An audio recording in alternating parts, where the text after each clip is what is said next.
What's going on, 3DMJers? Welcome to another episode of the 3DMJ podcast. This is Eric Helms, and I am honored to be joined by head coach Brad Loomis, as well as Dr. Nick Licamelli, DPT. And today, you know what? I'm going to go out on a limb. This might be a bit of a stretch. But we're going to be talking about stretching today, and I think you might be interested. Yeah, we got bad puns, we got science, we got masochism, and we got myth busting. That's what we're going to be talking about today. So, stretching. Why are we even talking about this? This stuff isn't relevant. Well, I'm going to drop a few seeds that will plant to excite you, dear listener. One, stretching may not be the best thing to do for your warm-up because it could reduce strength or power expression. But two, stretching may sometimes be necessary as part of your warm-up to achieve the range of motion you need in some cases. Oh my God, how do we square that circle? We're going to save you from this conundrum that you didn't know existed until I told you. Three, stretching may not result in injury prevention. Track coaches around the high schools everywhere in the U.S. right now are throwing tomatoes at their phone, because we're on a podcast. So it's weird. If you see somebody throwing a tomato at their iPhone, that's my fault. I'm sorry. Another one is stretching has both a over and underrated position in the evidence-based fitness community. Why? What is that? What's going on? So the good news is I am joined by someone who I greatly respect, and that's Coach Brad, because he's had to deal with his own personal mobility issues around his relatively extreme scoliosis. He's competed in powerlifting for a very long time, as well as bodybuilding, trained for both, and he's also helped a lot of other athletes deal with their own structural limitations. And then we've also got Dr. Nick Licamelli, who is arguably the only true expert on this podcast with both clinical and educational training on this. And then you've got me, who, I've got some publishing experience here, and I'm a nerd, and I also apparently really like to hurt myself. And there's a recent study that is a case study on me that came out that we're going to talk about. So the first thing, I want to pitch it over to you, Nick. For the longest time, stretching has been pitched as a way of potentially reducing injury. And in most kind of traditional, going back a couple decades, warm-ups, stretching is typically included. Where are we at in the modern kind of evidence-based perspective on musculoskeletal preparation, injury prevention on that? What do we know about stretching? I want to make sure I don't stretch the truth here with my response to you. But I like the points you brought up, the different misconceptions. I do want to start with my introduction to stretching, if I may. Please do. So I'm going to take you back to, the year 2000 and little Nick in elementary school in gym class. The presidential physical fitness assessment. I top of the class in push-ups, shuttle run, piece of cake. Basically, I'm just a specimen of a human being.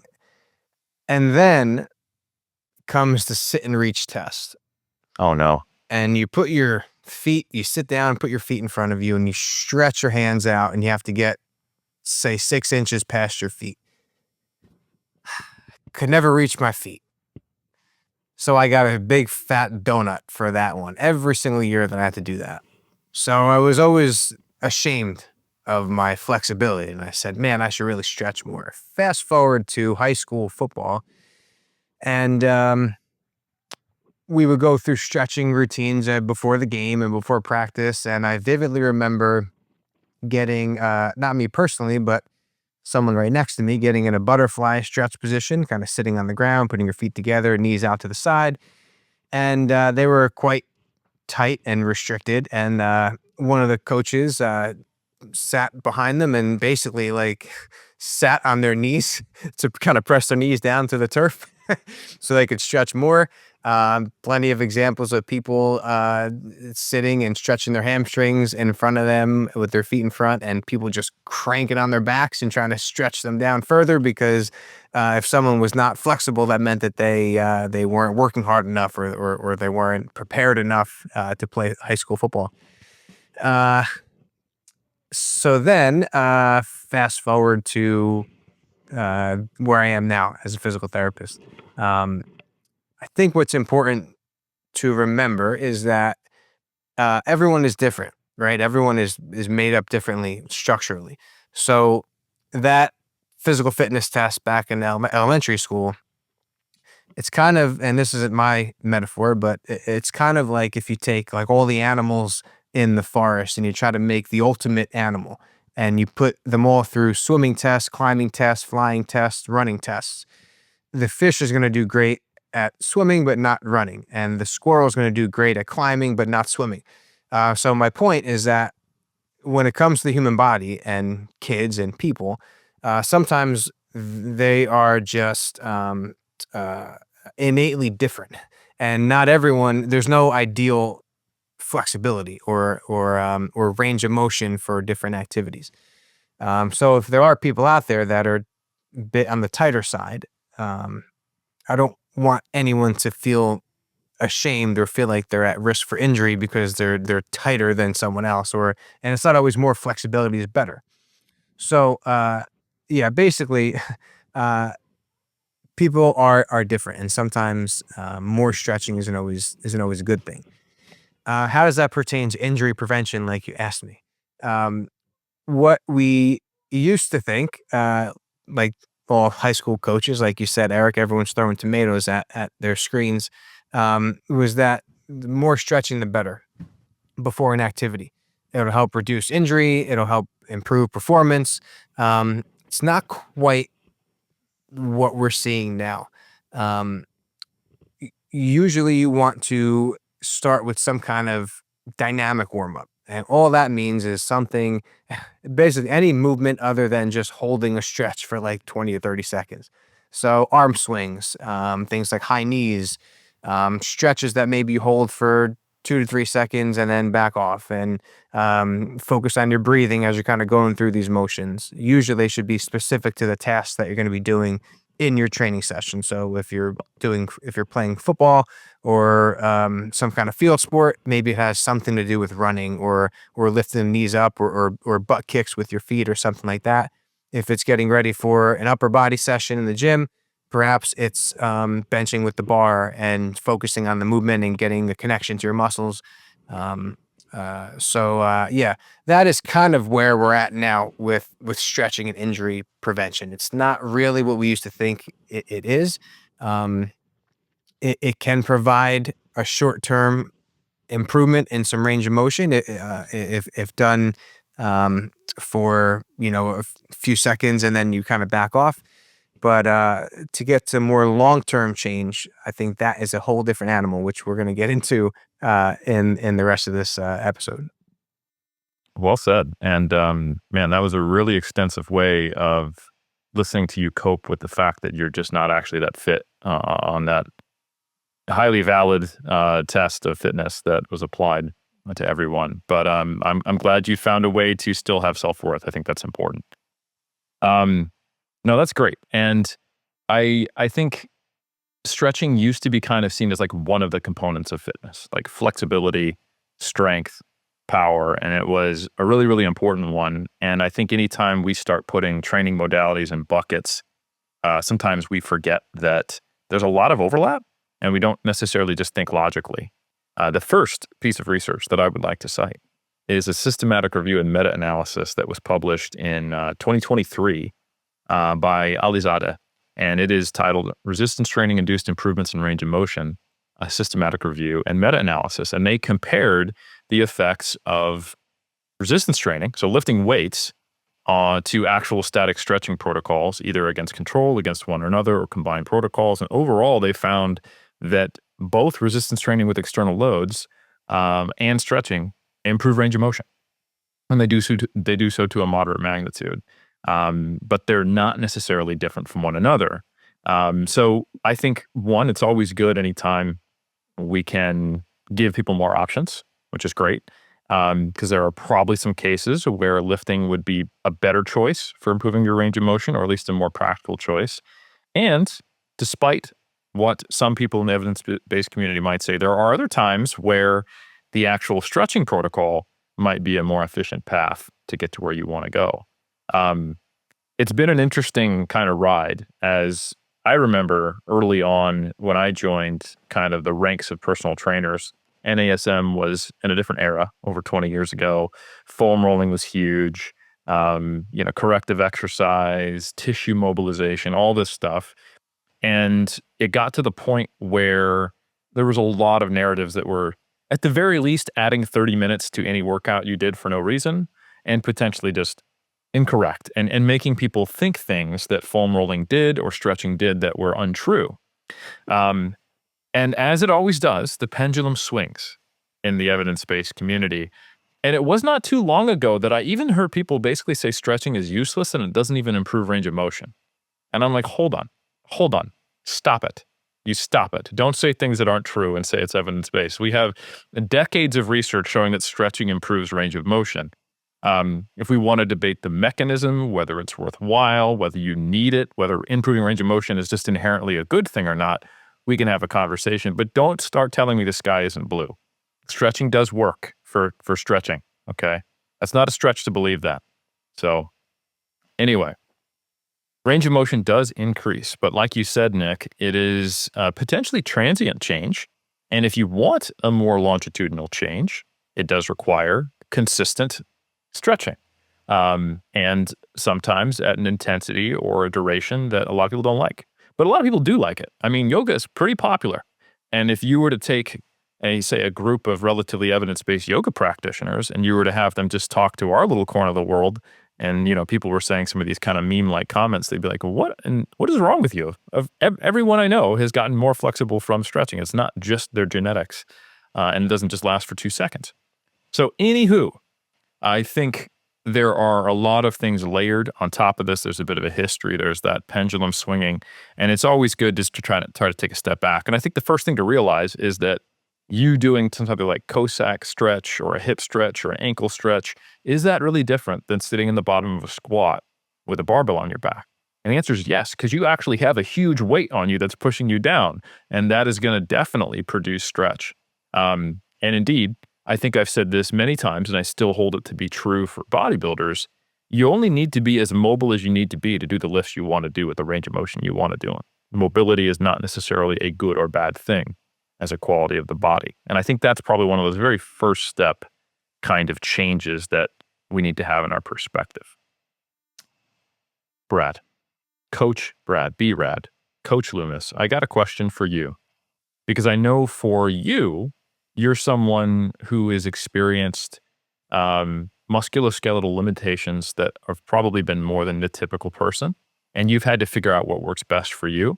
And something I love about coaching and athletes who work with themselves who've had enough time just to experiment, and especially if they're not emotionally attached to it, they're not caught up in some of the back and forth among practitioners or cultural changes and the evidence-based community or any of that stuff, is you've just done what you've needed to do based upon your experience to be a successful powerlifter who doesn't get beat up regularly, can do what you need to do. And you've also had the opportunity for a lot of lifters to reach out to you because of that experience, that you can apply some of those things into different contexts, which has refined your observations even more. So what have you seen? Where do you use stretching in your practice for your lifters, regardless of what sport they compete in, if they compete or not at all, or whether or not they do or don't have an injury history? And yeah, what have you found? I've always found it myself to be more useful to, instead of having a big, long 20-minute stretching session, like, sometimes people just kind of hand out to, athletes for helping their range of motion and something, right? I've kind of found it to be more useful to spend small bouts of stretching kind of throughout the day, little bits here, little bits there, I guess high frequency, but low duration, right? Um, And so, yeah, like I've always found it a little bit more useful, like for me in like my hip mobility, just to, when I think about it, on occasion, lay down on the floor, butterfly stretch, relax, spend 30 seconds, 40 seconds there, get on with the rest of my day, maybe do it later on at night.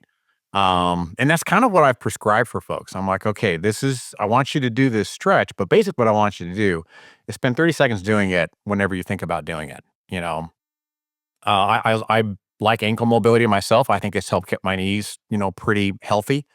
I like to I'm walking past the step when I go down past my living room every day. I'll just hang my heels off there, chill for 30 seconds. Sometimes it's kind of relaxing, go on about my day. And, a few times a day, I'll just hang my heels off there, hang my toes off of there for the anterior tibialis. So that's kind of what I prescribe for a lot of my athletes.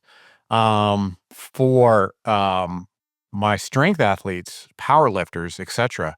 Um, since we're talking about myth busting and things like that, I've usually not prescribed a whole lot of static stretching prior to their sessions because of, like you said earlier, Eric, the decreased force production and things like that. And kind of more so gone through, kind of mobility movement and things like that, Whereas my bodybuilders, I'll say, you know what, if you're never going to stretch, and the only time you're ever going to stretch is before a session, go right ahead, because there we're not really worried about maximal force production and things like that. So I will let them do their stretching protocols that I have some of them do, if that's the only time that they're going to do it, right? Because they just don't remember to do it otherwise. Um, so yeah, that's kind of how I tend to use, or I guess apply static stretching exercises and static stretching, sessions, of course, customized to whatever it is that we're trying to accomplish. That's kind of the other thing. I don't like stretching just to stretch. It's kind of like, I want you to do this stretch for this purpose because we're going to expect this outcome. Sometimes we get the outcome, sometimes we don't, but at least we have reasons behind why we're doing this and the expected outcome that we're going to get from it. Now, Eric, when you talk about movement, mobility, as we know, weightlifting in itself is a form of stretching. We see it all the time. We were just talking about this, off the call before we started. It never fails that on my first RDL, regardless of how many little stretching sessions that I've done, is like maybe a half, 3/4 of the range of motion that I normally get by the third, fourth, fifth, and last repetitions, right? So a lot of my stretching, which, like I said, is more so movement, is more so just doing the exercises that we're going to be doing. And sometimes I'll just make a little bit of a mini workout out of it, prior to the session where we're kind of incorporating those kinds of movements. So if I was to kind of talk about my preference, my own personal bias, it would be more so movement prior to your training, your sport, whatever, and static stretching sessions kind of more so outside of your sport, your training, whatever it is. I've never really understood why prior to a football practice, they do the movement, they do the mobility, and then they all spread out and they start cranking on each other's necks and they're stretching. And I'm like, what? I don't think that's really doing much. If you're going to do that, let's do it as a cool down. Everybody's all hot and out of breath after their last wind sprint. Now let's maybe get down on the ground and stretch a little bit. So anyway, that's kind of a side rant that I'm going to go on. And Eric, I hope that I've answered your question. I feel like I have, but that's kind of Brad's approach on applying stretching and movement to athletes and their little nuanced areas. No, it's a great answer. And I think, disassociating static stretching from movement prep and then doing movement to prepare for movement and noticing that as you progress through a dynamic stretching protocol or like a mobility routine, quote unquote, or even just the first few reps of an exercise results in the range of motion you're trying to get to is actually really consistent with kind of what we understand about this. So, Now, research is not always what we would describe as ecologically valid. Now, ecologically valid just means like, oh, we can observe something in the lab and it is a true thing that happens and it tells us some useful relationships or potentially the way things operate in certain conditions. But if they don't represent what we do in the real world, then it's not ecologically valid, is kind of the way we say that. And the data that initially showed, hey, power production primarily and potentially force production, max force production can be reduced by stretching immediately prior to some type of powerful movement. I would argue that at least in the modern era, unless you've got like a track coach who's, very old school, um, is not exactly what people are doing. So in the labs, we would do, like I am science, I am the law. But so what often happens in these studies is they're holding stretches for a minute plus and then going immediately into a maximum force production type of scenario. And I think what was often happening, and even what is being described by in these track and football coach kind of approaches, we do that big team warm up, we hold our stretches for maybe a minute, and then we start doing stuff. But we're not jumping immediately into, all right, now we're doing hit drills. Or, okay, now I want you to do a 100-meter sprint. And in fact, when we look at the research where there is stretching that is then followed up by some type of dynamic warm up, which is basically what happens in the real world, that effect kind of dissipates. So it's an issue that's not something to be too concerned about. I would say though, that's not the same thing necessarily as going, yeah, I'm going to do a yoga session, like a hot yoga, hardcore, hold my stuff for 5 minutes, trying to increase range of motion, and then cool, I'll have some water and let me jump into my leg day. I wouldn't recommend something like that. And the reason being, and this actually goes back to something that Nick was talking about, is that there are multiple reasons by which you can increase your range of motion. And sometimes we position them as kind of like, oh, this is acute transient changes that are probably just related to stretch tolerance, pain inhibition, and the central nervous system allowing you to access a range of motion you have versus an actual skeletal muscle architectural adaptation that will take a long time to adapt and that will result in actual differences. And if we were to get an ultrasound on you, use extended field of view or estimate it, oh, shoot, your fascicle length is longer, or your tendon has actually adapted to some degree as a true architectural adaptation to the muscle tendon unit. And I think sometimes we separate those buckets a little too much, because if you were to do long-term static stretching, the ability to ease into that stretch and get further and further and further is going to be mediated by those initial kind of things that I described, that stretch tolerance, that inhibition. But then once you get there, access it and hold that stretch, that's when you're going to produce a greater magnitude of actual architectural changes. So now here's the wild thing, Nick.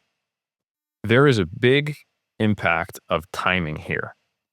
Because what if I told you, dear listener, as well as Brad and Nick, that some data actually indicates that static stretching away from training, if it actually does potentially induce some of these adaptations, seems to increase force production and power production in the case specifically of the stretch shortening cycle. Nick, have I blown your mind? Yeah, and the fact that we're using the word wild to describe anything about stretching, I think calls into question our, our interests outside of stretching. But no, yeah, that's why it's really important to never. You got to watch the pendulum swing, right? The goal as a provider, practitioner, or coach is not to have all the answers all the time. It's to hold what you think to be true and then always be open to other evidence. And it's okay to say, this is what we thought, and now this is what we're seeing. Here's what I think you could do in your individual life and sport and goal. So, yeah, some may have their mind blown, but I this is what I live for. So, yeah. Yeah. So you're right. We are very boring people is the main take home from that. And the other take home is that apparently studying for the better part of your adult life didn't just leave you with stretching is bad or good. You might have actually learned something a little more nuanced than that. So I think this is really interesting there is an argument that stretching could be beneficial for both strength athletes and bodybuilders if it is done away from training, or if that, the acute warm-up thing is going on. So for the powerlifters listening, sometimes you do an eccentric before your concentric, like when you're doing a squat. That is, you lower the weight, then you stand back up with it. And we don't have great data on the squat specifically, but we have a lot of data on jumps, whereby groups who do stretching training, so not stretching right before they went to do jumps, but generally a stretching protocol, it seems to improve their jump height or jump performance, depending upon how it's measured, a counter movement jump. Now, the idea here is that something related to force transference in the muscle tendon unit is occurring and going on, that when you stretch, you improve the compliance of the tendon in a way that allows it to shift between being able to be rigid and transfer force well, and also comply and stretch to create a little more elastic energy that results in, hey, I can get a little more out of that downward movement. And this is something that's been shown in kind of other ways as well. There's a cool study by Corzoli and colleague that came out of Dr. Zerdos's lab, where what they did was they tried to accelerate people's eccentric speed. So basically dropping into the hole a little bit faster, and they found it improved concentric speed. Now, this is just an interesting function of the eccentric phase and the muscle tendon unit, is that the eccentric is essentially this opportunity to store and transfer energy. Think of it like pushing down on a rubber band, because you're not just letting gravity take you into the hole, unless you're truly dive bombing it. But that's typically not what you're doing with the max load on your back. Even when you see a fast, squat, there's probably still some control, unless they're really kind of a rare lifter who is truly just dropping it. We're not talking about dipping into the bottom of a clean or a snatch here. We're talking about an eccentric squat. There is an active component to that, and the muscle is being forcibly elongated while there is still binding going on. And then once you come out of the hole, you're able to transfer some of that force. And in that study by Corzoli and colleagues, faster eccentric led to greater concentric speed at 70 to 80% of 1RM on squat and bench. Now, here's the thing about powerlifting, though. The squat, that is probably where you're going to get the most benefit out of this, because the bench, unfortunately, you have that pesky press command. Yes. So this has also been shown specifically on bench press in studies. The longer you pause in your chest, the less of the force transference there is. So that's kind of why, damn it, once we get into competition, we really shouldn't be doing that last training cycle touch and go bench, because it can inflate our sense of strength. But the squat is a potential target for maybe doing some stretching to enhance your strength. And I'll plant a seed. Here. I'm not going to fully dive into it. But I've heard that bigger muscles make you stronger. Okay? I've heard that. There is, believe it or not, some debate around that. But if we accept that to be true, I've also heard that stretching, believe it or not, can actually make muscles bigger. Now I got people's attention. Now I got their attention. Now they're listening. They're like, why didn't you start with this? So I think there are some really interesting applications of stretching that can be used in some circumstances, and we'll describe the interesting data that's out there that you will absolutely not probably want to participate in later. But so the really simple thing to understand here is that there's a big difference between doing pretty serious static stretching immediately prior to training and then doing it away from training. And they can actually have opposite effects. So this is where you need to have a more nuanced understanding of the literature, because it's kind of like saying, hey, what if I did resistance training right prior to resistance training? What would happen?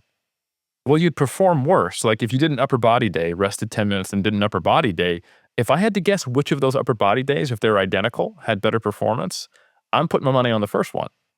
Because both long-term static, high-intense stretching and lifting weights, which as we know produces the same range of motion adaptations, does have acute and long-term impacts on the muscle tendon unit.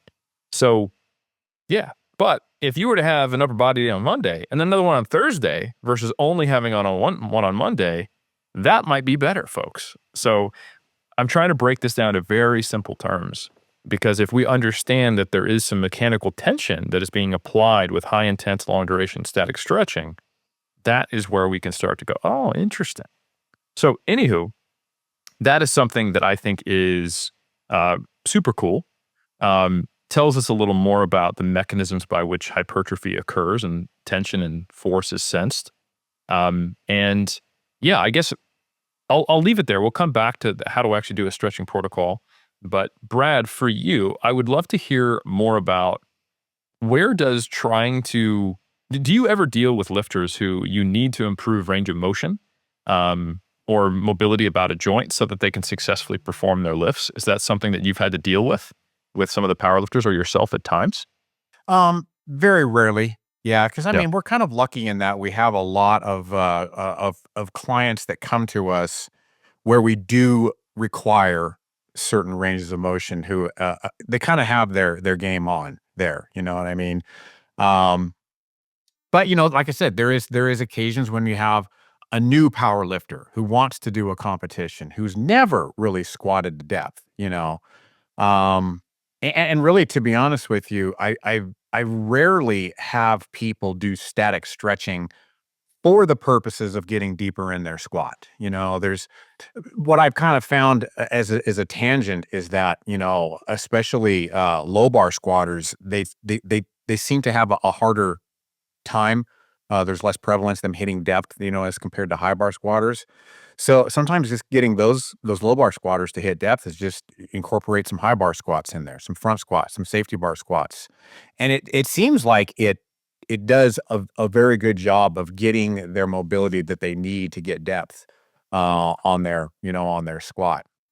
Um, Shoot, I just lost what I was just going to say. But that being said, I found the best result that the needle moving the best when it's like fairly heavy. So it's not enough to just have somebody that can squat 400 pounds do the front squat with the bar. You know what I mean? Do the safety bar squat with 135 pounds. You know what I mean? It doesn't seem like it has the effect of saying having that 400-pound squatter do safety bar squats with 295, 305, etc. Do front squats at 225, 215 if they can safely hold that front rack position.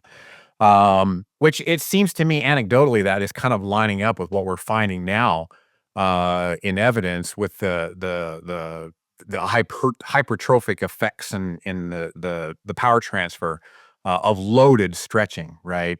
There's a technical term for it. I'm sure you know it, Eric, but I'll leave that to you. But yeah, I don't usually say, okay, let's go hold the butterfly stretch for 3 minutes, 4 times a day, with the intent of increasing the depth. I've never done that, to be honest with you. So hopefully that answers that question.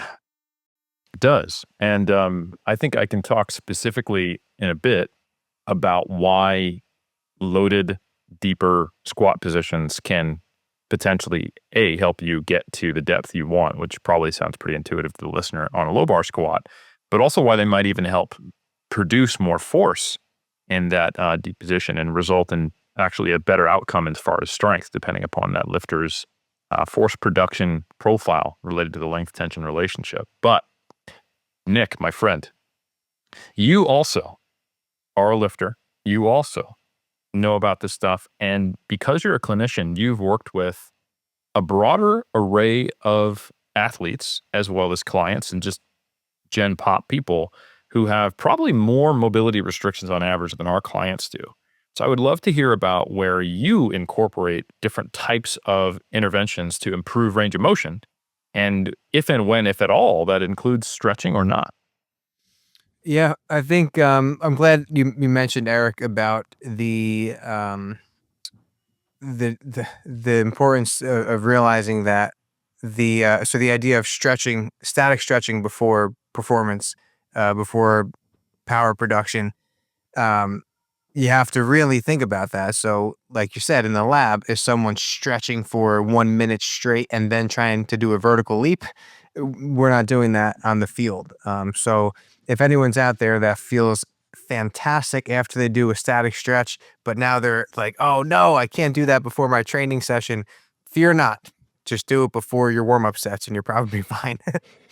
So, that dynamic movement that follows the static stretching will probably ease that loss of performance. Um, whether or not you should be static stretching before the dynamic movement is another question. But if it feels good for you, then that's fine. You don't have to fear, that loss of performance. So I'm glad you mentioned that.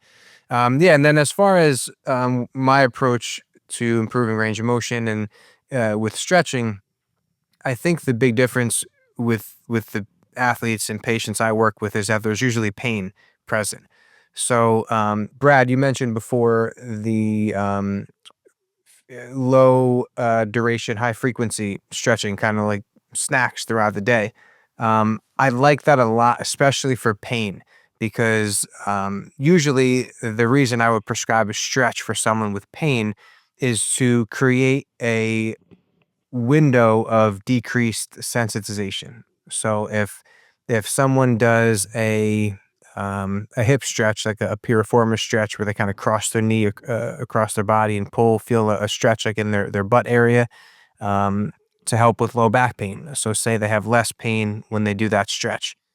Excellent. Maybe I'll prescribe it 3 times a day. Do this stretch, hold it for 20 seconds, do it 4 times on each side, 3 times a day. The purpose of that is not necessarily to increase range of motion or to change physical structure of the muscles or tendons. It's just to like if you imagine like a slowly, just steadily like rising like ball, and then every time we stretch, it kind of goes back down, and then you do that stretch again, and it kind of goes back down.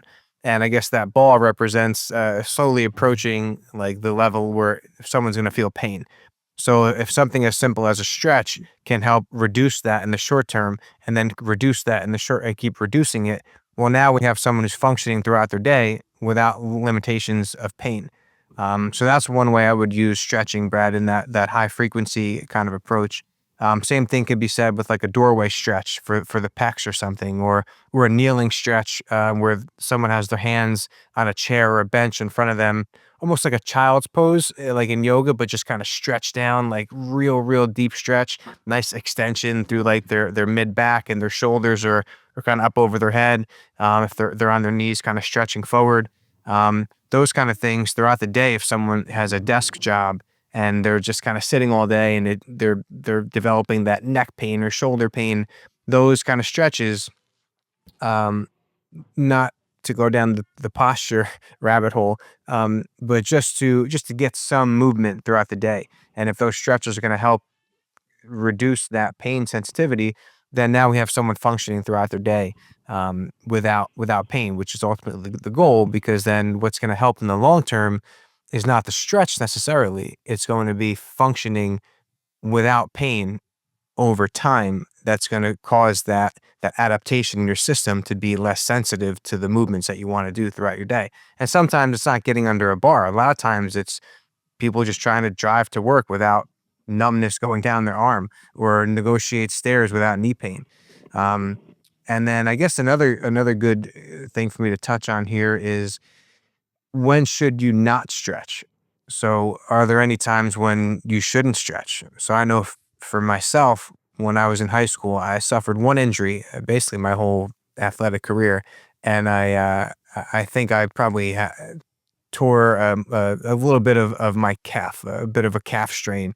Um, Nothing serious, but I couldn't walk on my leg. It was pretty bad for like a day or two, and then the athletic trainer taped me up. Some magic tape that they did. All the athletic trainers out there are probably smashing their heads against the wall. And I was able to. I missed basically one day of practice, and I was fine. But my point was that night that I felt that pop in my calf, I was stretching the heck out of it. I was putting heat on it and stretching, because I thought stretching was good. I've been told my whole life you're supposed to stretch, and it's good for your muscles, good for injuries. So I was stretching that calf, and it just kept getting worse and worse after every stretch. So if it's something that's fresh, if it's a new injury, if there's visible like black and blue to the area, um, you really don't want to go touching a hot engine. If that area is inflamed, if what you're doing is making it worse, it's trying to tell you it's not ready for that intensity of a stretch. Perhaps do something else. Perhaps do nothing at all. That's even great too. At sometimes. So yeah, and then So if you do feel pain when you're stretching, that's a time when you should stop. Sometimes things are just too inflamed to kind of really have anything done to them. If you feel any kind of numbness or tingling, um, sometimes, like Eric said before, the sensation of stretching feels great. So we tend to chase that and we think it's good, but it's hard sometimes to determine whether or not you're stretching muscle tissue or nerve tissue. So if many times people that have inflamed sciatic nerves coming in with tightness in their hamstring, some numbness, tingling at times, they will just crank on that hamstring because they feel that sense of tightness, and then they prop their leg up on a chair in front of them and just bend forward, and they feel that super intense stretch in their hamstring behind their leg. But what they're actually doing is just tugging on an already angry sciatic nerve rather than stretching a hamstring. So if you do feel any kind of numbness, tingling, you probably don't want to continue that stretch. Even in the arm and the shoulder, you have a lot of nerves that run out of your neck and go through your armpit and travel down to your arm and to your hand. So if you are doing some kind of stretch, and you feel any numbness, tingling, you feel any like kind of coldness, like in your hand and your feet, those are times when you're probably compressing something like a nerve or an artery, and you don't want to continue that stretch. So just keep in mind that the sensation of a stretch, although it can feel good, you just want to make sure you're stretching what you want to stretch. And the way to determine that is I guess number one, does it feel better or worse as you're doing it or right after you're doing it? Is there any kind of numbness, tingling, or signs of decreased circulation? If you notice any of those things, you probably want to maybe reconsider your approach. And maybe this isn't something that is like a home job that you can kind of fix. Maybe that's when it's time to reach out to someone that can maybe guide you a bit more about what to do. Hey 3DMJers, Andrea Valdez here, just popping in to tell you about a new mini course we just released in the 3DMJ Vault titled Cardio for Fat Loss.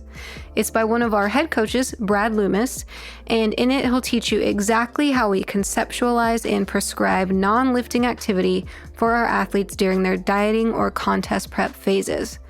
It goes over how much cardio we like to see in the off season or between seasons, how much non-lifting activity we like to see at the start of a diet, when we may or may not increase that amount of activity, when we might assign actual cardio sessions on top of general daily step counts, and a whole lot more.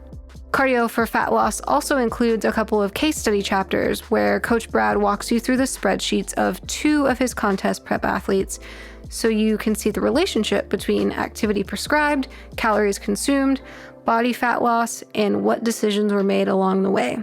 This course is now the 28th course in the 3DMJ Vault, which is our online learning platform of organized video-based education for serious lifters. You can get all access to all of those courses with a one-time purchase of a lifetime VIP membership or a one-time purchase of a single-year VIP membership. You'll get foundational training courses like personalizing your program, bodybuilding program design, and the lifting library.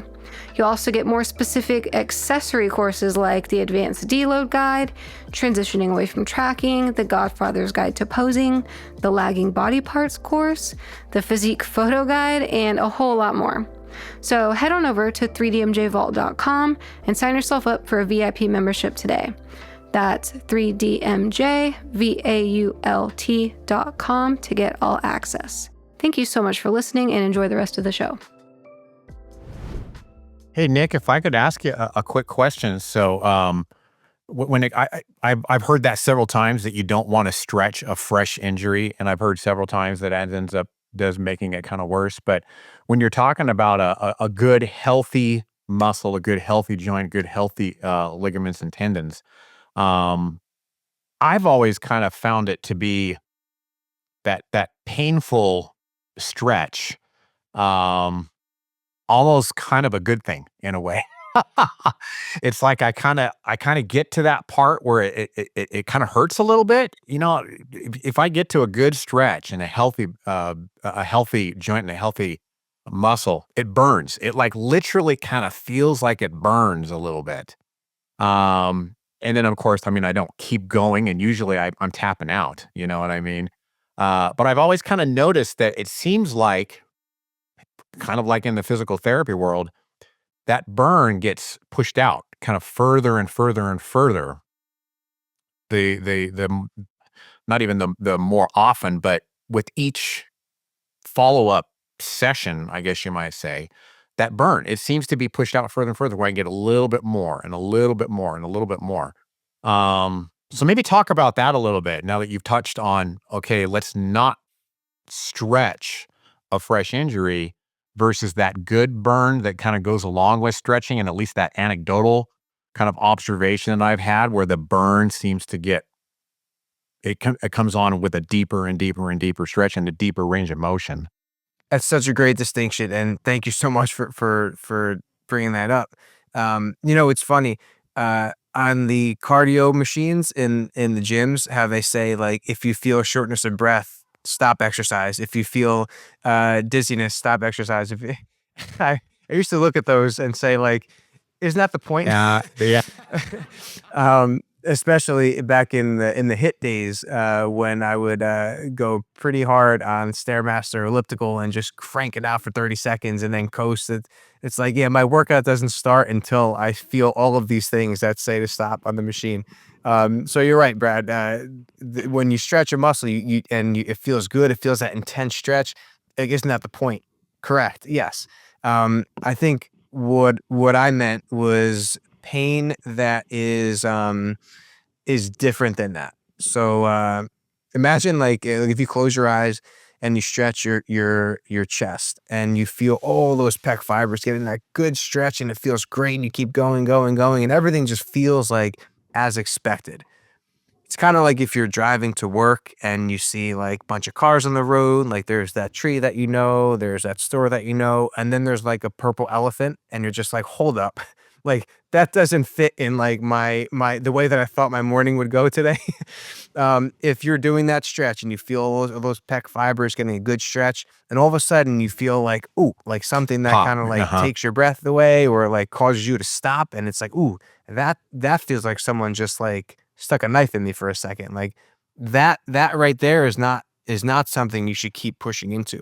But as long as you feel, and what's good is that people are not hurt more than they're hurt. So most of us are more familiar with the correct feeling of a stretch. That like if you pull your foot behind your back and you feel your quad just get that real good stretch. We know what that feels like. So if you go to do that quad stretch and you feel that quad just get that real good stretch, almost like that burning sensation, like it hurts so good, keep going. But then if all of a sudden you feel that someone put like a steak knife, like The high purple up, elephant jumps out. yeah, exactly, like high up into your hip, and all of a sudden, like, you don't you feel the stretch in your quad, but now you feel like, whoa, like high up in your hip, that sharp pain. That's a time when you want to stop. So yeah, totally. The good feeling of a stretch can be pushed to a certain extent, and the longer you're in that position, the longer you can focus on your breathing, breathe in, breathe out with that sensation. The more it will kind of relax, like Eric's kind of said before, and you'll increase that tolerance to that stretch. Now, what I usually recommend with with patients and athletes is almost like a 4 out of 10, like maybe a 5 of that intensity. Focus on your breathing and just kind of let it relax. And then as you feel that relax, lean into it a bit more. Breathe in, breathe out, lean into it a bit more. And just do that as long as it'll keep letting you lean into it. And then kind of hold off and take a break. And then repeat that process. And again, usually I'm working with a joint that was sensitive at one point. So we're trying to just gradually increase that sensitivity.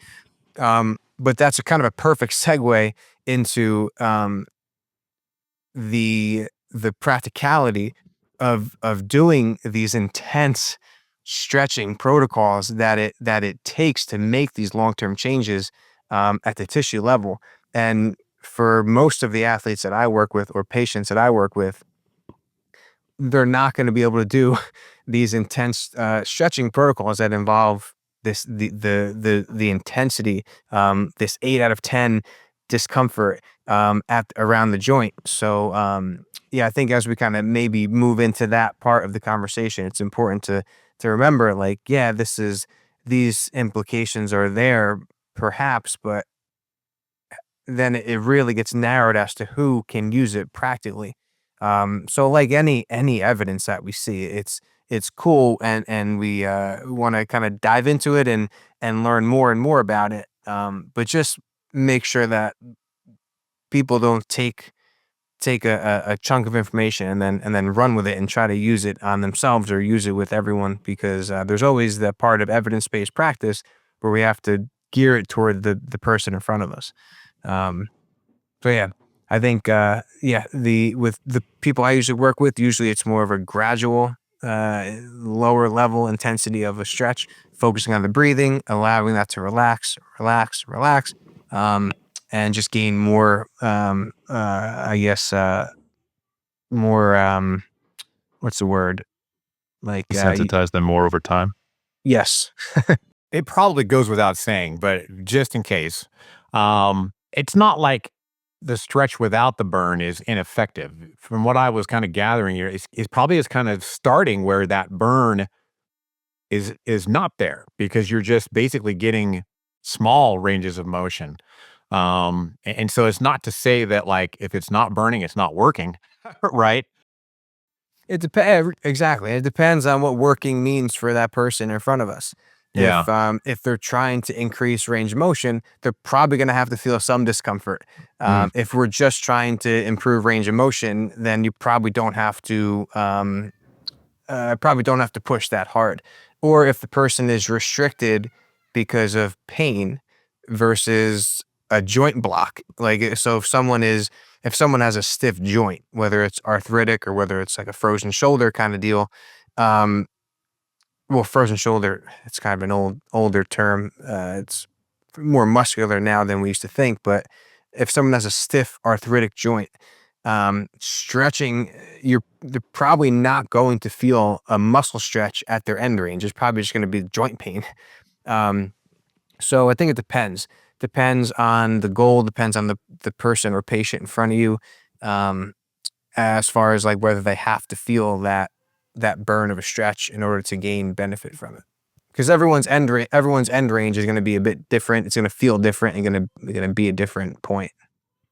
I can give a great personal anecdote of kind of being on both sides of that. So prior to getting my FAI hip surgery in 2017, I felt a very clear joint block. I would struggle to hit depth on one side of my squats because I quite literally had not, like, there was a block. I could literally feel it, and I could like kind of move my like my knee into my chest and around it, and there was this range where I needed it to be during a squat where couldn't get there. And I got hip surgery, which consisted of them shaving down, basically a bump that had grown in response to, I think, repeated collisions with other soft tissue on my femur, what's called a cam lesion, and a bit of reshaping of both femurs and also repairs of labrum tears, probably from doing that with heavy loads and deep snatches over time. And then afterwards, I had all this range of motion back, but I had been immobilized. I had been literally injured and cut open. And it's like, okay, now I'm stretching a knife wound, like, is essentially what we're talking about. And I needed to get back into this range of motion that I no longer had. And it was really clear, so on before the surgery, I would try to stretch and I would get to my end range of motion, be like, well, I need more than that. I cannot get more than that. And it's not stretching my muscle. This is clearly a joint block. That was the way I would describe it and experience it that Nick was saying. And when I did hit depth, it was like kind of getting crunched, and I'd shift sideways, and I would often get 2 white lights because I still probably wasn't hitting depth all the time on one side, or it was really borderline. Afterwards, I was limited in my ability to hit depth because of pain. And man, I was seeing purple elephants anytime I would try to A/B duct too far on one leg, or even just like take stairs too quickly, all kinds of stuff.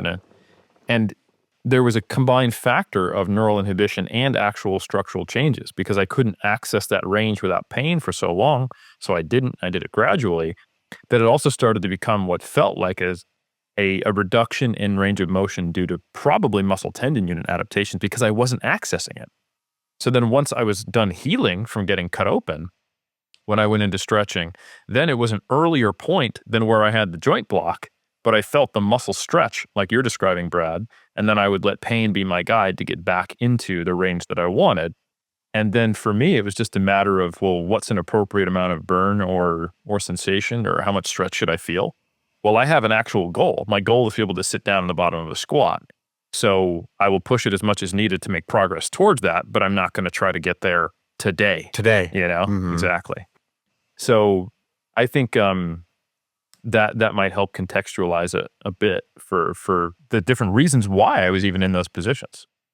Yeah, there's something definitely to be said about that. There's something called the manipulation under anesthesia. And when someone has say a knee replacement and they're just kind of stuck at like maybe 90 degrees of bending their knee, no matter what, like we're just pushing on it and it's just not moving. The patient is compliant. They're doing what they should be doing. This knee is just stuck. Happens sometimes. No fault of the surgeon, no fault of the patient. Happens sometimes. What they'll do is they will put the patient under anesthesia and just bend their heel to their butt. They'll take a picture of it, and then person comes out of anesthesia and they go to physical therapy for like 6 days straight right after that. And they show the patient the picture. They say, this is what your joint is capable of doing. We got it to that point. Now it's time to almost like earn that, like Saving Private Ryan, earn this at the end of the movie.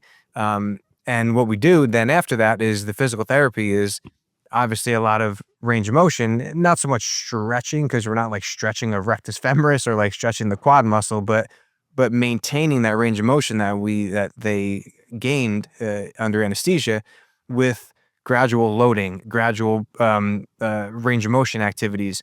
Just because now, like you said, Eric, once the block was out of the way, that's great, but now you have to retrain your system to function down there. So yeah, I think that's important to remember that if we do gain range of motion, we have to make sure that now we are able to control that range of motion. Yeah. And a fun thing, if you ever want to see a disturbing video, is you can the surgeons will often send you like the video of you under, and you can get access to that. And one of the things they did for me was they did live X-ray. So they were looking to see what they could see where my bones were. And fluoroscope, yeah. Yeah, so they were putting me in, they're basically doing the Faber test while I was under anesthesia. And they went back in and did, let's do a little more shaving here. He doesn't have this range. So even under anesthesia, you could see like there was a block like I was experiencing. They did get further though. I'll tell you what, anesthesia works. Yeah, they're probably like, well, we're going to fix it later anyway. It doesn't matter if we jack it up a little bit more. So, but like they push you in, figure out where the range is, and then they will customize the specific surgical technique to get you the range they think you quote unquote should have. Right. So there are circumstances where this is quite unique. And when it comes to kind of return to play scenarios, injuries, et cetera, surgery, which probably doesn't apply to a ton of listeners. But I think it's interesting to understand as well that just being under anesthesia, just showing how much nervous system control is going on here, changes your ability to get into a range of motion that you might have thought was due to an actual functional restriction, when it may have only been at least part that. So, shall we talk about functional changes and why some of this stuff is kind of cool? So, first thing, a little bit of fun science is we have what's called a length-tension relationship. Okay, and this is just the idea of where do your muscles produce the most force. And this is basically where you get the most overlap between actin and myosin, because that's the things that grab onto one another, and that is the actual shortening process at the sarcomere level that produces force. So the longer a muscle is elongated, or the more and more and more contracted it is, the less opportunities there are for actin and myosin binding to produce force. And that aspect of, grabbing onto itself and pulling towards the center line is the actual force production process.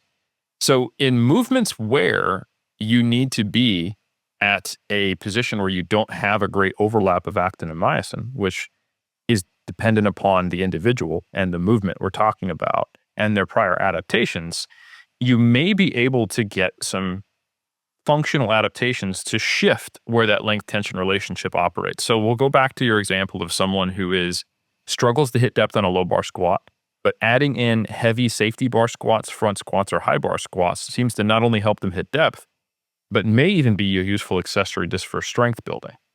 It's something you consistently see, and I'll tell you the anecdote of when I see it happen most often, are people who cut depth the closer they get to a 1RM. So if we know that the heavier that the load gets, the less they're willing to go into the hole, either consciously or subconsciously, it's not really a technical fault. It's kind of a strength issue in disguise. They don't want to get to that point because they're not sure they can get out of the hole.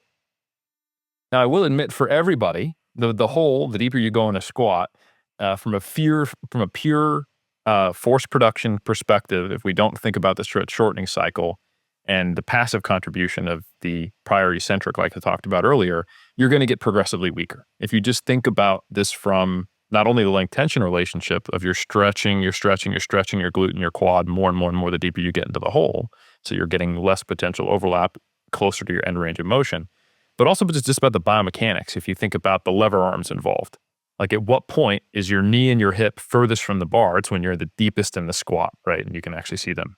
So you have, a mechanical challenge that's higher, and you have potentially, depending upon your individual length tension relationships, less overlap.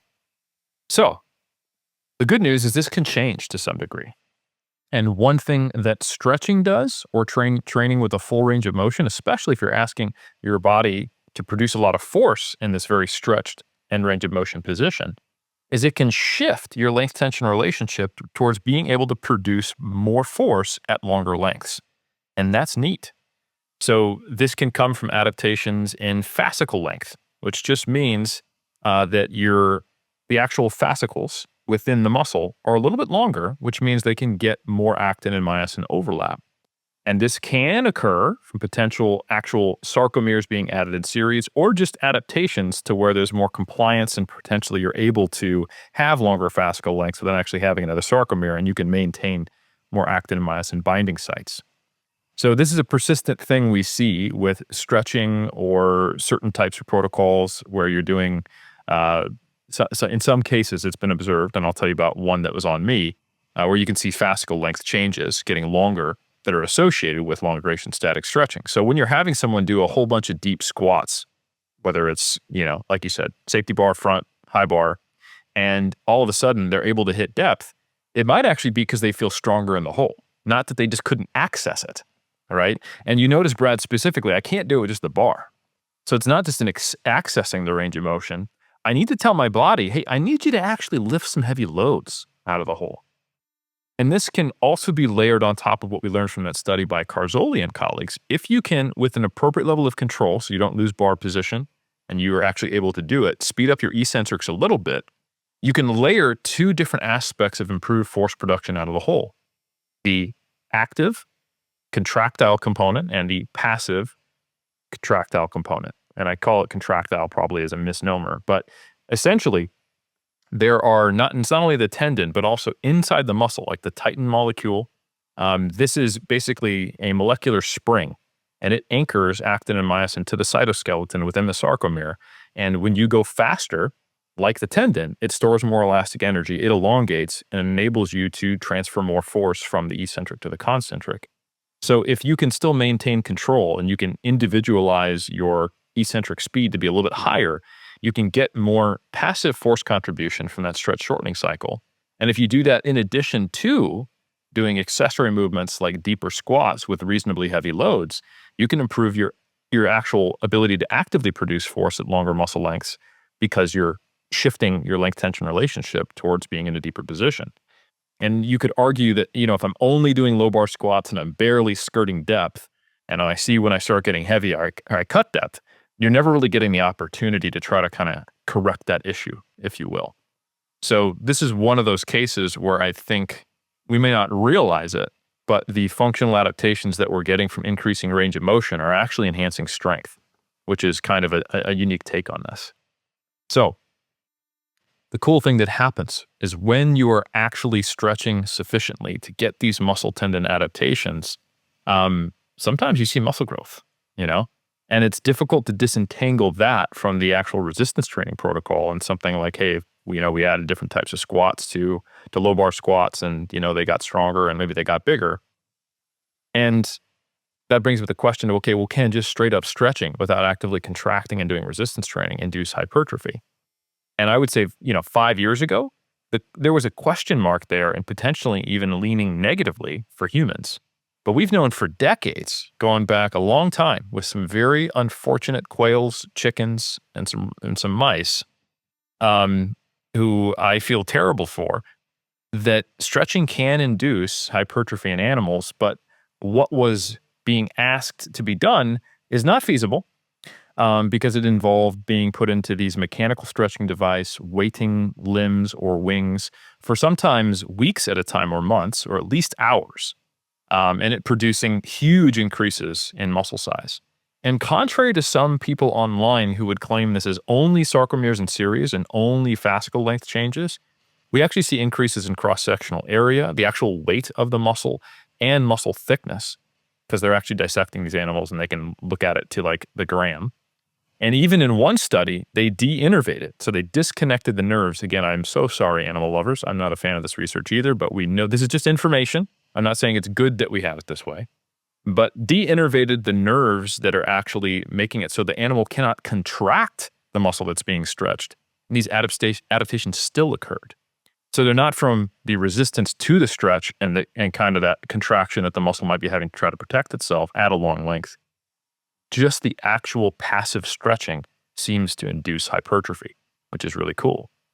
Now, in the last few years, we've had a couple different lab groups that have tried to find the closest acceptable thing that humans are willing to do and that ethics boards are willing to pass that compares to some of those long-term duration static stretching. And there's a group out of Germany led by Warnecke and colleagues that put people into an orthosis where it takes your ankle and you ratchet it down and you stretch it. It forces you to dorsiflexion and you hold it. And they did some studies on 1 and even 2 hours per day. And probably the most relevant study that they had is they compared doing calf training 3 times a week, doing like 3 sets to failure, I think typical hypertrophy rep range, and compared it to people doing for 6 weeks this stretching boot where they would keep themselves for an hour per day at an 8 out of 10 stretch tolerance, like pain level. So exactly what Nick said, blow that out of the water. You said 4 out of 10. No, we're going to double that. Oh, it hurts? Yeah, keep going. You got another 50 minutes. Okay. And they saw similar levels of hypertrophy and importantly, greater range of motion adaptations or at least meaningfully in some cases, not in every single study, but range of motion tends to improve a little more from this very extreme stretching protocol compared to just doing calf raises. So there are certainly cases where if you go hard enough on stretching, it can improve range of motion more, and it seems to induce comparable improvements in muscle thickness, which is pretty neat. So is this just a calf phenomenon? No.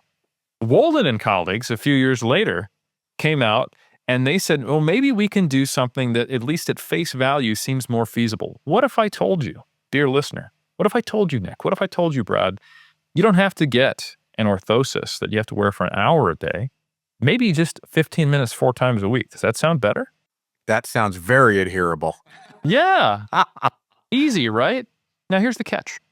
What if I told you that it required you to be strapped into a self-ratcheting device attached to a load cell that pulled your arms behind you, stretching your pecs, and every time you got a little deeper into the stretch, it would and hold you there. And you're there. And instead of an 8 out of 10, it was maximal. So it was, Brad, how much can you possibly tolerate? Yeah. Yeah, for 15 minutes. Now Not does that quite so adherable. Yeah, the deal is getting less good because one, you actually would probably need to travel to the Tower of London and ask if you can borrow one of their torture racks to use this device. And then 2, I'm not sure that I would want 15 minutes of absolute pain versus 1 hour of pain. I think that's going to be a personality thing, and it's pretty crazy. So they also observe very similar findings. 4 times a week, 15 minutes max intensity, similar outcomes to 3 times a week of, I think, doing 3 sets of pec flies in terms of hypertrophy.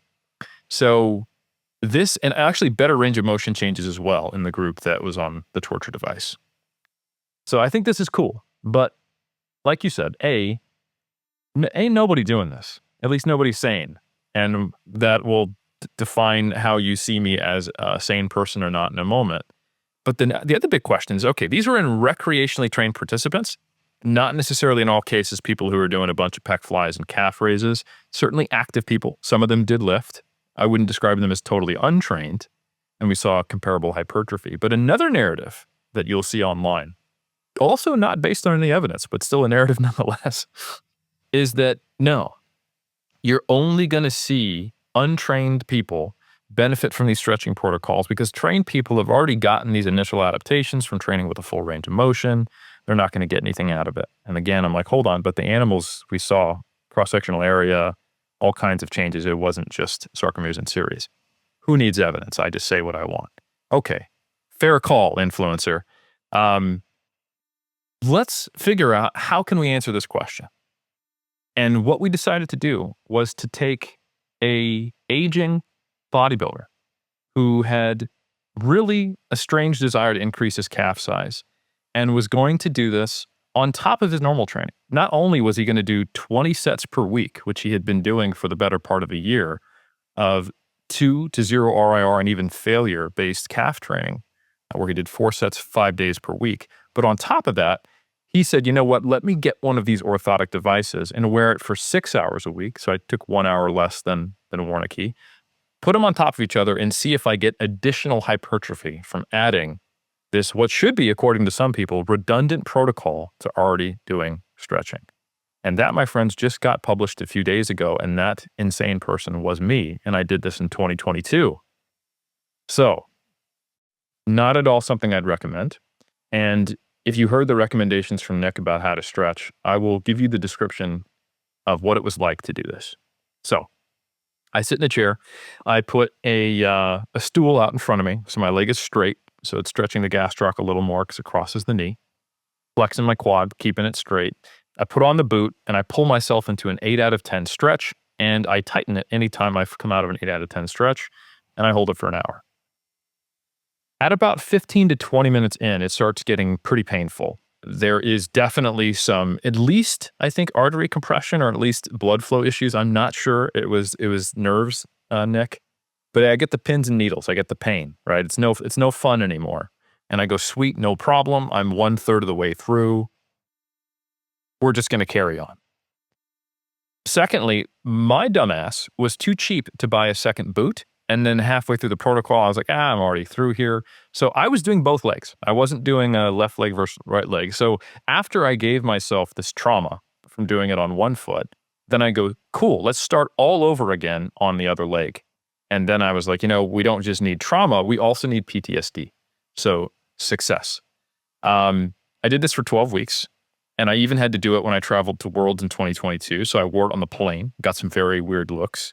One night I was hanging out with Jeff, we were talking, and he was like, all right, I got to go to bed. And I was like, oh crap, I haven't done it yet. It's 10 p.m. I had to stay up to midnight stretching both of my calves, which is a great way to ensure that you get less sleep and poor quality sleep.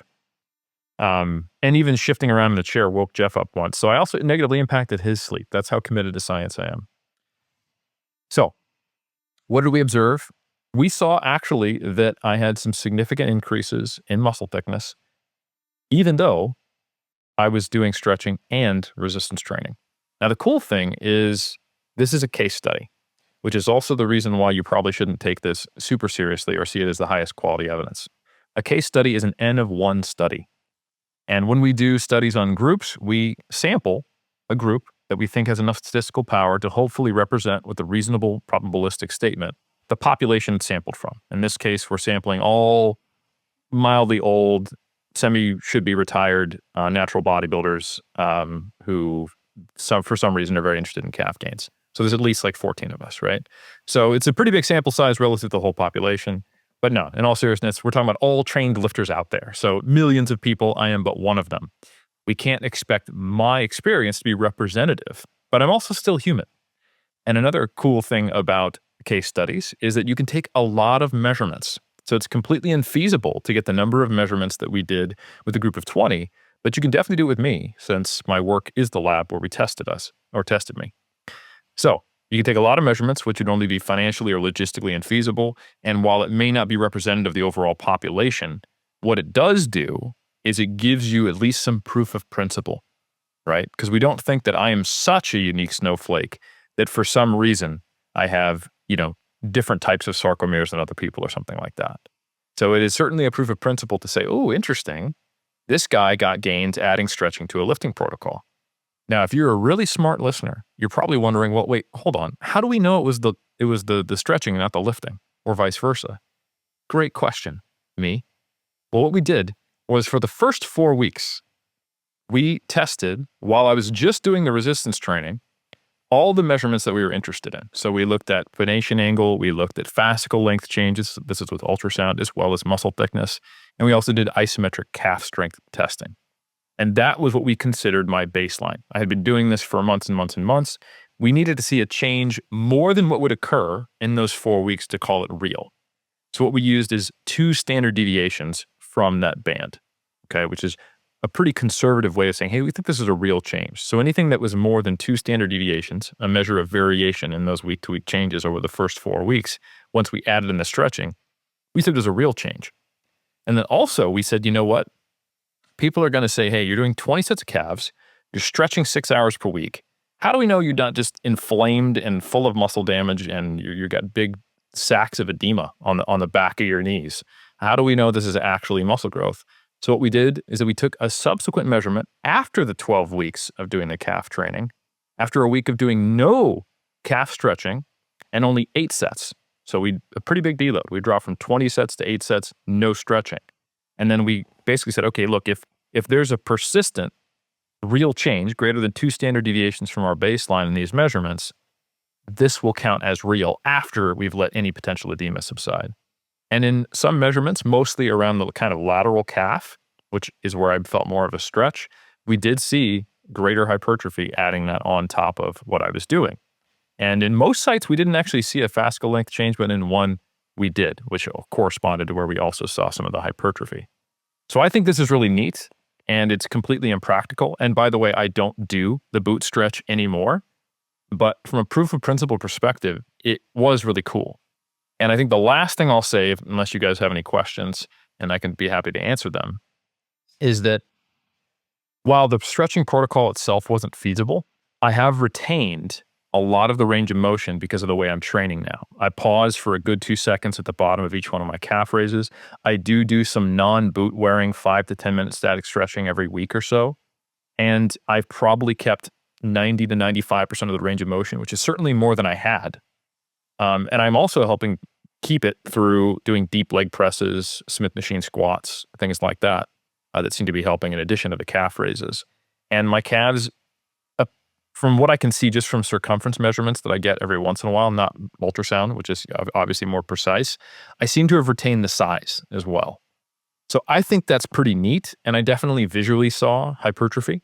And that was confirmed by Jeff, who, as far as I'm concerned, might as well be, an MRI because he's got the eye for this stuff. But he was sleep deprived though. He was, and which was part of the plan, Nick, all part of the plan. So anyway, I think this is kind of neat. It tells us, at least it chips away at the idea that we shouldn't expect any quote unquote real hypertrophy. This is just changes in sarcomeres in series, fascicle length, and maybe small effects on muscle thickness. But it does seem to be able to produce actual hypertrophy, even if it's not super feasible. I think someone could probably take from this information and go, you know what? I could do like 10 minutes, 3 to 5 times a week of reasonably hard stretching for a given muscle group, and it might be complementary to resistance training for certain muscle groups. And I think another application is when you're traveling. Like we all learned this from COVID. You can do a lot with body weight. One of the harder muscle groups to train with body weight is like your hamstrings and your glutes. You can do sissy squats, you can do single leg calf raises. But if you're just kind of stuck in a hotel room and there's no gyms around, you're out in the middle of BF nowhere, then maybe you might want to do some hamstring stretching, some glute stretching, and like try to get a bit of a tension stimulus there. And it might serve to prevent any types of detraining. So yeah, that's all I got. Hopefully people enjoy that. You can actually read the full text. We publish it open access. We can get Steve to put that in the show notes. So yeah, Nick, Brad, what do you think? How crazy am I? I mean, heroes get remembered, legends never die. Eric, that I didn't know if I was watching an infomercial or just a conversation, but if you were about to sell me something, I was about to buy it. And I have this image of you kind of walking around and making breakfast, and you're like, who's about to put salt on these eggs? This guy's putting salt on these eggs. Should we add some salsa? You bet we're gonna add some salsa.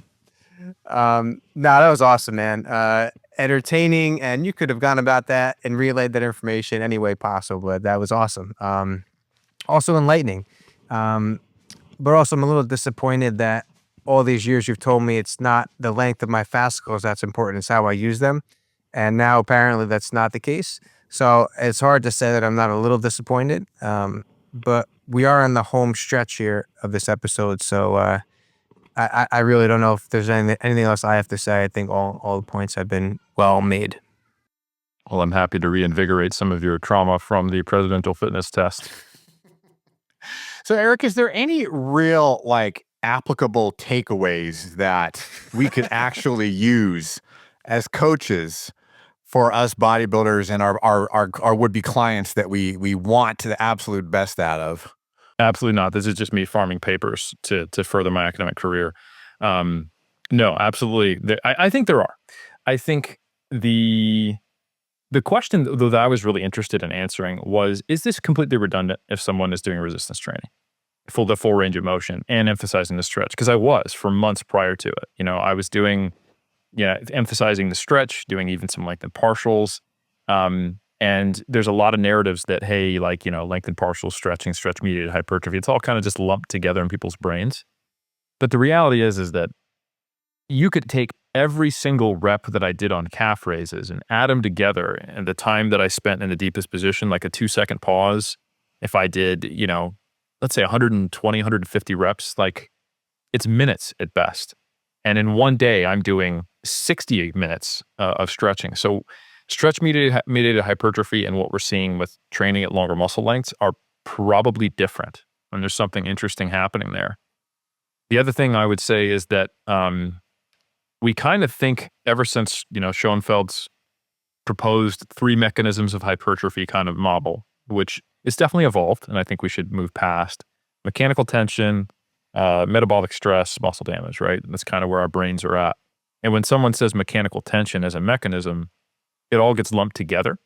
But the reality is that mechanical tension can occur in a lot of ways. You can do different types of physical training that get different adaptations, right? If you do plyometrics versus heavy lifting, high rep versus low rep, high velocity versus low velocity, those are all mechanical tension mediated pathways that get different adaptations. So we really shouldn't paint with too broad of a brushstroke. If you read in an abstract that, hey, we think, and Warnke has written about this, stretching is probably inducing these structural adaptations through mechanical tension. Same thing as lifting. Why would I do that? Well, mechanical tension is sensed by mechanosensors, and those mechanosensors are not all the same. There's a bunch of them, and we haven't even discovered them all. So the active stretching may produce hypertrophy through different means, even if it is mechanical tension, than what we get from resistance training. And also might be something to that ischemia, that hypoxia, that compression of veins, to where I'm actually getting some type of BFR effect on top of that for a long-term period, because of the extreme nature of the stretch and just how when you stretch a muscle, it's compressing the stuff inside of it. So I think right now, this isn't strong evidence in supporting it, but at least, the jury's out as to whether or not stretching could be complementary to resistance training. But one thing we do need to be aware of, if it is primarily mechanical tension, is that this can interfere with resistance training. So some of the cool initial studies that Warnke did was looking to see the time course of strength decline after one of these hardcore stretching sessions. And it's similar to resistance training. So if you stretch your calves in a boot at an 8 out of 10 pain for an hour, you're going to see your calf strength go down for like 48 hours. And then you'll get the repeated bout effect and you'll get more used to it. And I can tell you, it didn't really affect me day to day that much. But I did hit some calf PRs during my deload. I can tell you that much. So when you're stretching a muscle to the point where it's actually inducing structural adaptations, you're also causing muscle damage. So be aware of that. And if you're not really super sold on this and you're just going to do kind of little bits of stretching and you're hoping you're going to get hypertrophy out of it, that's kind of like going, you know what, I'm going to do some additional warm-ups with the bar, maybe I'll get some more growth out of that. I bench 225, but you know what, I'm going to do an extra set of 10 on the bar. Maybe I'll get some extra pec growth out of that. That's not going to happen, right? So I think you need to think of it the same way. If you were going to be doing stretching for the purposes of inducing hypertrophy, you need to actually dedicate some time to it. But I will say that it doesn't seem to cause the same level of fatigue or the same level of damage as training. So if someone wants to get a little additional, stimulus, it can be used. I will also say there are some times when someone has an injury, pain, or a limitation in terms of what they have access to, in terms of gym access, like travel, like I mentioned, where you now just have one extra rarely used tool under tool belt to say, you know what we could do? We could add some stretching here, or we could do some stretching here because, there are times when I have, knee pain, but I could do a hamstring stretch, but I wouldn't want to load it in a different way or a quad stretch or something like that. I think it just gives us a few more tools, but I would say that probably the easiest way to do this is to say, you know what, for a given muscle group that is maybe a little weak, that I also don't have great range of motion in, because there was a cool study where they compared men and women with the same protocol. The women were more flexible on average, the men were less, and the men got greater hypertrophy gains than the women. If you think about it, if you already have great range of motion, even if you stretch to the end point of that joint, you're not going to be producing as much tension on the muscle tendon unit, so it's going to be less of a stimulus. So if you're especially inflexible in a certain area, and it's probably not due to like quote unquote joint issue, like Nick brought up earlier, and you want to maybe create a little more stimulus, I think 3 to 5 times a week, getting very serious and being uncomfortable in a stretch, but still being cautious and easing into it for 10 to 20 minutes, 3 to 5 times a week, I think that might actually do something. And then just think about the time of day of when you do it. It should be not before, and it shouldn't, in the same day, it shouldn't be before you weight train. You could do it in the post-exercise period, or you could do it at night before you go to bed, or you could do it a few days before or after the sessions of where you're going to hit that muscle, and you might be able to sneak in a little bit of extra stimulus. So that's kind of how I would apply it. One question, real quick. I know we're trying to wrap up, but was there any, maybe not in this one, Eric, but any thought about like whether someone is warmed up or using like a hot pack or something? Like, if you're on a plane for an hour and you just stretch a cold calf muscle versus like if you go for a brisk walk and then throw it on, or put 10 minutes of a hot pack on, then put it on. Like, I'm just curious how that would affect it. Yeah, I can tell you the experience of putting the boot on, how long it would take me to sink into the stretch and then need to adjust it for the kind of the next disinhibition that my body would give me would vary based upon perhaps those factors, like my stress level, how long I'd just been sitting, chilling. Oh crap, I got to go stretch. Did I just come off of a walk? And also the body temperature. So yeah, if I did it cold, I was distracted, I've been sitting for a while, my stress levels are high. Yeah, I would have multiple phases of that stretch improving, which is kind of really cool based upon all the stuff that you've talked about with kind of the biopsychosocial model of pain and how this is not only a central but also a local thing that impacts our joint range of motion.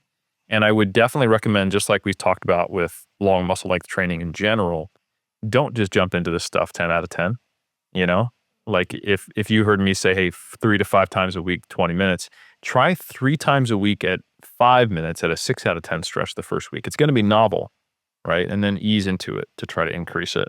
And I would say, yeah, basically the further you can get into that range of motion earlier, the more time under a higher tension stimulus you will likely have. So I think doing it in a warm room, it would probably be helpful, and warming up for it, all that stuff would be good, right? Like, hot yoga. There's a reason why the more quickly you feel like you can get further if anyone has ever done that compared to your quote unquote more normal yoga. And I guess the fact that you're measuring it by the perception kind of auto regulates that. Like, it's not like you're saying you have to get to 15 degrees of dorsiflexion, cold or hot. Like, it's more your own perception it will gauge it each time, no matter if you're warm or not warm or whatever. It will, yeah. Yeah. An interesting little side measure they did in the Walden study with the pec stretching and the torture device is they had that strain gauge on there, and they would see that each time they would get a little more range of motion and it would ratchet down, you would see an increase in the strain gauge, which is basically like a weighing scale at the grocery store when you put like a banana and there it measures how much it weighs. It's like how much tug is there on this sensor. Same principle as a force plate, but just in a different axis. So like it would go up each time, it would ratchet down, and then you'd see the muscle relax. So each time they got into a little deeper position, there's this compensatory response in the muscle to be like, oh, hold the phone. I'm not ready. I'm not okay. All right. We're doing this. And it would kind of relax, and you'd be able to reach these, greater degrees of tension in deeper muscle positions, which is kind of cool. Well, folks, I hope you liked this Big Stretch sponsored podcast. This last 20 minutes has actually been a paid infomercial by the $15 no manufacturing name boot that I think was either made in Hong Kong or China that I bought off Amazon. I don't have an affiliate link. I'm not sure how I'm going to get paid by this, but I'm selling it real hard for no reason. But in all seriousness, no, I really appreciate your guys' contributions. Both Brad and Nick, I think you brought a level of pragmatism, practicality, and also utility to the listener that I hope they enjoyed and can counterbalance me telling you about something that you will never do and probably shouldn't do and is mostly a waste of time. But if you really are about that life and you want the calf gains, well, my booted adventurers, I will be seeing you as we sit down together with one leg up in excruciating pain, commiserating. And no, we won't buy 2 boots because we like to do it and we need that pain. So thank you very much for listening to another episode of the 3D Muscle Journey podcast. And we hope it's not a stretch to ask you to join us next time on the 3D Muscle Journey podcast. What's going on, everybody? Eric Helms here, Chief Science Officer of 3DMJ. Thank you for listening to the podcast. And let me just take 1 second to tell you about MASS, Monthly Applications in Strength Sport. This is a monthly research review that I do with Lauren Colenso-Semple, Eric Trexler, as well as Mike Zerdos. These are experts in their field, and we cover all the information relevant to you as an athlete or coach if you're working with strength or physique athletes, or if you're a recreational or competitive athlete yourself. We cover nutrition, training, sports psychology, and health. And we do this in written format, as well as, since you like the podcast, audio summaries, as well as video concept reviews. If you're a trainer, we also have continuing education credits for ACSM, NSCA, NASM, and ACE. So head over to 3dmusclejourney.com, click on the products tab, and you can find us there. I look forward to seeing you and enjoy the podcast.